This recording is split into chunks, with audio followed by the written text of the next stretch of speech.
بسم اللہ الرحمن الرحیم۔ السلام علی من اتبع الہدیٰ۔ ہدایت کی اتباع کرنے والوں کو راحت دو جہاں قرآن چینل کی طرف سے سلام عرض ہے۔ تمام تعریفیں اس پروردگار کے لیے ہیں جو آنکھوں کی خیانت اور دل کے پوشیدہ رازوں سے واقف ہے۔ لاکھوں درود و سلام ہوں محمد و آل محمد پر۔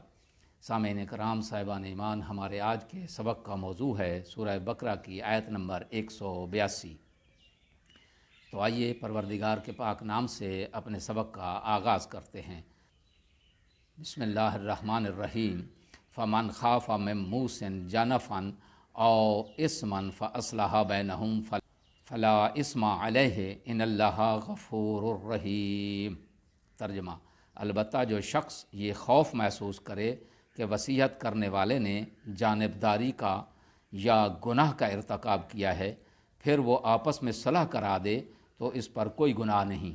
بے شک اللہ بڑا بخشنے والا رحم کرنے والا ہے۔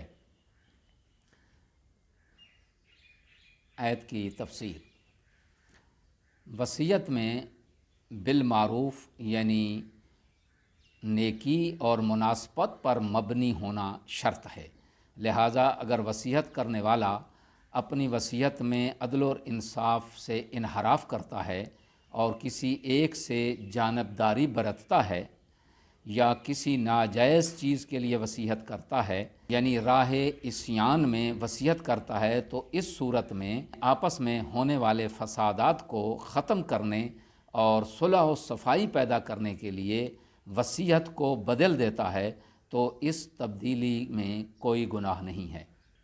جانفا یہ ہے کہ وارثین میں سے کچھ کو سارا ترکہ وصیت کر کے دے دے اور باقی کو محروم رکھے۔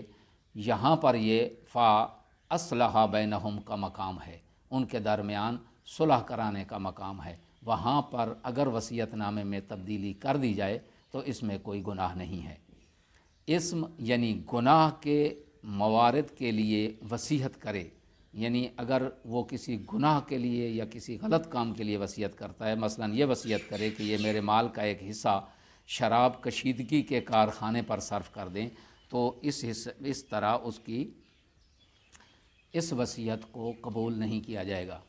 مرنے والے کی کل جائیداد کے 1/3 حصے میں وصیت کارگر اور نافذ ہوگی، 2/3 حصہ ورثاء کا حق ہوگا۔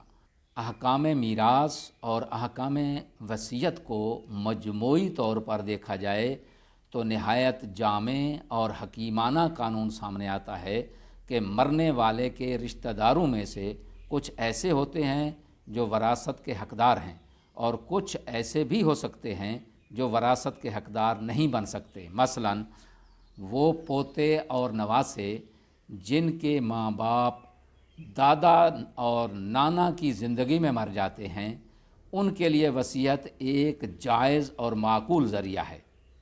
نیز اگر انسان مال کثیر چھوڑ کر جا رہا ہو تو مال کا ایک حصہ کار خیر اور صدقہ جاریہ کے لیے وصیت کر سکتا ہے۔ غرض مرنے والے کے اموال کو 3 حصوں میں تقسیم کیا جا سکتا ہے۔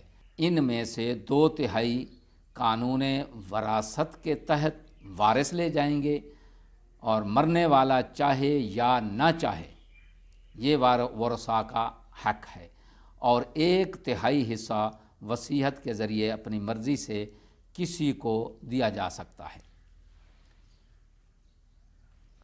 اس معاملے میں حدیث اسلامی تعلیمات میں وصیت کی بہت زیادہ تاکید کی گئی ہے، اور اس سلسلے میں بے شمار احادیث وارد ہیں۔